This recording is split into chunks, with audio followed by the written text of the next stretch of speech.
Bom, vamos começar hoje olhando para uma passagem que muitos de nós conhecemos, mas cujos detalhes podem realmente nos surpreender. Estamos em João, capítulo 18, versículos 12 a 14. É a cena da prisão de Jesus. O texto diz assim, olha: Assim, a escolta, o comandante e os guardas dos judeus prenderam Jesus, amarraram-no e o conduziram primeiramente a Anás, pois era sogro de Caifás, sumo sacerdote naquele ano. E continua. Ora, Caifás era quem havia declarado aos judeus que era conveniente morrer um homem pelo povo. Parece um relato bem direto, né? Mas as fontes que a gente analisou, elas mostram que por trás disso existe um verdadeiro thriller político. Tem poder, manobras ilegais e uma ironia divina que é impressionante.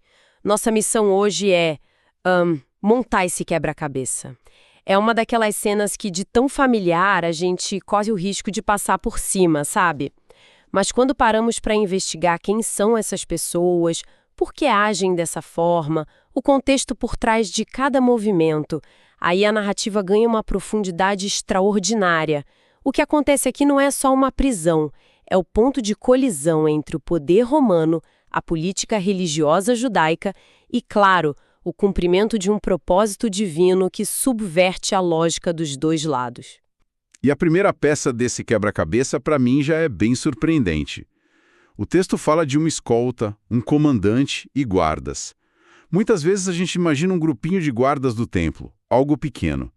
Mas as fontes que temos aqui pintam um quadro bem diferente, não é?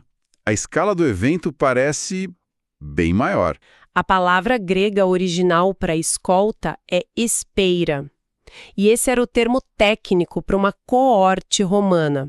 Uma coorte, em sua força total, podia ter até 600 soldados. 600? Peraí, 600 soldados. Exato. Claro, não quer dizer que todos os 600 estavam lá, mas indica que uma unidade militar romana significativa foi enviada. E para liderar essa unidade, o texto menciona um comandante, no original Chiliarcos. Ele era um tribuno militar, um oficial de alta patente do exército romano. Nossa, isso muda completamente a dimensão do que estava acontecendo. Não foi uma simples detenção. Foi uma operação militar de grande porte. E além dos romanos, o texto também menciona os guardas dos judeus. Sim, que era a polícia do templo. A força de segurança que ficava sob a autoridade direta do sumo sacerdote e do sinédrio. O que a gente tem aqui é uma operação conjunta, uma força-tarefa mesmo, composta pela elite militar romana e pela polícia religiosa judaica. E o que isso nos diz? Nos diz o quão seriamente as autoridades viam Jesus. Ele não era tratado como um simples pregador, ele era tratado como uma ameaça de alta periculosidade para a estabilidade de Jerusalém. A mobilização dessa força toda era para garantir que não houvesse resistência, sabe? Para que a operação fosse rápida, silenciosa e definitiva. Faz todo sentido. Uma demonstração de força para intimidar qualquer seguidor que pensasse em reagir. E depois da prisão, o texto tem outro detalhe que sempre me pareceu curioso. Diz que levaram Jesus primeiramente a Anás. Mas, o próprio texto diz que Caifás era o sumo sacerdote oficial. Por que essa parada na casa de Anás? Parece uma quebra de protocolo, né? E essa parada não oficial é a chave para a gente entender a verdadeira dinâmica de poder em Jerusalém. Anás tinha sido o sumo sacerdote por quase uma década. Mais ou menos de 6 a 15 depois de Cristo. Aí ele foi deposto pelos romanos, mas a deposição dele foi só no papel. Ah, entendi. Na prática, ele continuou sendo a figura mais poderosa da elite sacerdotal. Ele era o patriarca de uma dinastia. Pense nele como o chefe da família, o poder por trás do trono. Uma espécie de eminência parda, então. Exatamente. As fontes históricas nos contam que 5 dos seus filhos se tornaram sumos sacerdotes depois dele. E também o seu genro Caifás. Ele controlava o templo, as finanças, era um homem imensamente rico e influente. Então, embora Caifás tivesse o título oficial, Anás era quem realmente tomava as decisões importantes. Levar Jesus primeiro a ele foi um ato de deferência política, um reconhecimento de quem detinha autoridade real. Era o cérebro da operação, querendo ver o prisioneiro primeiro. Fica bem claro que era um jogo de poder muito complexo. Caifás era a face pública, mas Anás era o verdadeiro arquiteto da oposição a Jesus. E isso me leva a outra questão. Se Caifás era a autoridade oficial, esse interrogatório na casa de Anás não tinha validade legal nenhuma, certo? Isso já não sinaliza que todo o processo estava viciado desde o início? Com certeza. Esse é o primeiro de muitos sinais de que a justiça não era o objetivo aqui. O encontro na casa de Anás foi um interrogatório privado, preliminar e completamente ilegal segundo as próprias leis judaicas. Foi uma demonstração de poder, não um ato jurídico. E a partir daí, as ilegalidades só se acumularam.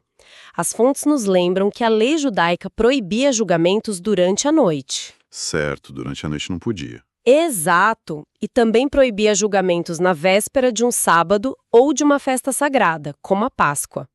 E, acima de tudo, exigia um processo justo para as testemunhas. Nada disso foi respeitado. Ou seja, a decisão, ela já estava tomada. O que eles buscavam não era a verdade, mas uma forma de legitimar a condenação que já tinham decretado. É um cenário de profunda injustiça, de manipulação. Mas em meio a essa demonstração de força e ilegalidade, uma coisa se destaca: a postura de Jesus. Ele não é retratado como uma vítima passiva e indefesa. E esse é o ponto teológico central de toda a narrativa. A prisão não acontece porque os inimigos de Jesus eram mais fortes ou mais espertos. Acontece porque ele se entrega voluntariamente. É um ato de submissão consciente. Não à força dos homens, mas à vontade do Pai. Uma das fontes que analisamos usa a metáfora poderosa do cálice. Pouco antes, no Getsêmani, Jesus tinha orado, dizendo: "Meu Pai, se for possível, afasta de mim este cálice. Contudo, não seja como eu quero, mas como tu queres." A prisão é o momento em que ele começa, de fato, a beber desse cálice. Então, o que para os soldados e guardas era uma captura, para Jesus era um ato de aceitação. Duas realidades completamente diferentes acontecendo no mesmo momento. Perfeitamente. A entrega dele não é um sinal de fraqueza, mas de força e de propósito. Ele não estava sendo derrotado, estava cumprindo sua missão. O cálice não representava uma punição por algo que ele fez, mas o sofrimento que ele aceitava tomar em nome da humanidade como parte do plano de redenção. Portanto, a força bruta de centenas de homens se depara com a força silenciosa e submissa de um propósito divino inabalável. E essa dualidade de perspectivas, essa ironia entre a intenção humana e o propósito divino, ela fica ainda mais clara na frase final da nossa passagem. João faz questão de nos lembrar de algo que Caifás tinha dito antes: era conveniente morrer um homem pelo povo. É uma frase de uma frieza assustadora quando a gente pensa no contexto. Assustadora e muito reveladora. As fontes nos ajudam a analisar essa declaração em duas camadas. A primeira é a camada política, que era a única que Caifás conseguia enxergar. Como líder de uma nação sob ocupação romana, ele via Jesus como um risco. A popularidade de Jesus podia ser interpretada por Roma como o início de uma rebelião. E a resposta romana seria brutal: exércitos, destruição e o fim da pouca autonomia que eles ainda tinham. Olhando por esse ângulo, por mais cínico que seja, quase dá para entender a lógica dele. Na mente de Caifás, era um cálculo político frio. Sacrificar um homem para salvar a nação de uma carnificina. Era a única jogada possível para manter o status quo. Mais inocente que fosse, valia menos do que a estabilidade da nação e, claro, a manutenção do seu próprio poder. Era pragmatismo político na sua forma mais cruel. Mas então vem a segunda camada, a teológica, que é a que o evangelista João quer destacar. A camada que o próprio Caifás não enxergava. Ele não fazia a menor ideia. João apresenta essa declaração de Caifás como uma profecia inconsciente. Ao dizer que era conveniente um homem morrer pelo povo, Caifás, pensando só na sobrevivência da nação judaica, ele estava, sem saber, declarando a verdade central do Evangelho, que a morte de Jesus seria um sacrifício substitutivo em favor de todo o povo de Deus. É uma ironia divina impressionante. O homem que arquiteta a morte de Jesus acaba se tornando o profeta que anuncia o propósito redentor dessa mesma morte. Isso nos mostra algo muito profundo sobre como a soberania de Deus age no mundo. Sim, é um tema que percorre toda a Escritura. Vemos a soberania divina agindo por meio das intenções e ações humanas, até mesmo as mais egoístas e perversas, para cumprir os seus propósitos redentores. Lembra de José? Ele disse aos irmãos: "Vocês planejaram o mal contra mim, mas Deus o tornou em bem." Aqui vemos o mesmo princípio na sua máxima expressão. O maior mal da história humana se torna o meio para o maior bem da história da redenção. E essa análise da corrupção do poder em Anás e Caifás, homens que ocupavam a mais alta posição religiosa, nos leva a uma reflexão, inevitável. É impressionante como a busca por status, segurança e controle pode corromper até a instituição mais sagrada. Isso nos convida a olhar para dentro, não é? Sem dúvida. Uma das aplicações que as fontes sugerem é justamente esse alerta. Anás e Caifás eram líderes religiosos, mas movidos por ganância, ambição e medo, eles colocaram seus interesses e sua estabilidade acima da verdade e da justiça de Deus. Isso serve como um chamado à autoavaliação. Em que áreas da nossa vida a nossa busca por segurança ou nosso desejo de controle pode nos levar a agir contra os princípios que afirmamos defender? Onde nossa ambição pessoal pode estar em conflito com a vontade de Deus?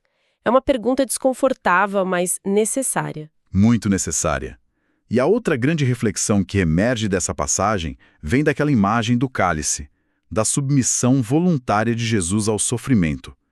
Isso também nos oferece uma nova maneira de olhar para as dificuldades que a gente enfrenta. Sim, essa é a segunda aplicação prática que os comentaristas ressaltam. A imagem do cálice nos oferece um modelo para encarar o sofrimento. A sugestão não é que a dor deixe de ser dor, mas que ela pode ser vista sobre uma nova luz. Na perspectiva da fé, os desafios da vida não são simplesmente aleatórios ou acidentais. Eles são, como o cálice de Jesus, medidos e permitidos por um Pai soberano que os utiliza para cumprir seus propósitos e para o nosso bem final. Isso não remove a dificuldade, mas a insere num contexto de propósito e cuidado divino, o que pode transformar radicalmente nossa maneira de passar pelas provações. Isso muda tudo.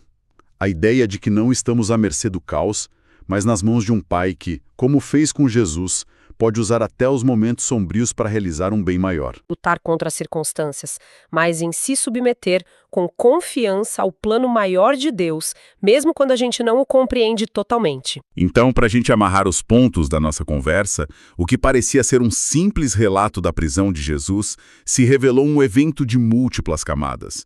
Vimos uma operação militar conjunta de romanos e judeus. Desvendamos a teia de poder da dinastia de Anás, que governava de fato por trás das cortinas.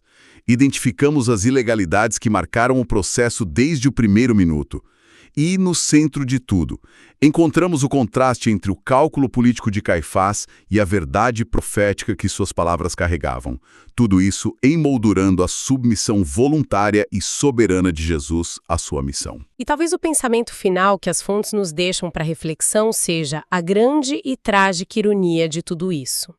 O sumo sacerdote, a figura cuja função primordial era ser o mediador entre Deus e o povo, o responsável por oferecer sacrifícios pela nação, ele se tornou o principal arquiteto da morte daquele que era a revelação final de Deus e o sacrifício perfeito. Isso nos leva a ponderar sobre como as instituições, mesmo as mais sagradas, podem se desviar de seu propósito, e, ao mesmo tempo, nos mostra de forma poderosa como o plano soberano de Deus se cumpre, não apenas apesar das falhas humanas, mas muitas vezes através delas.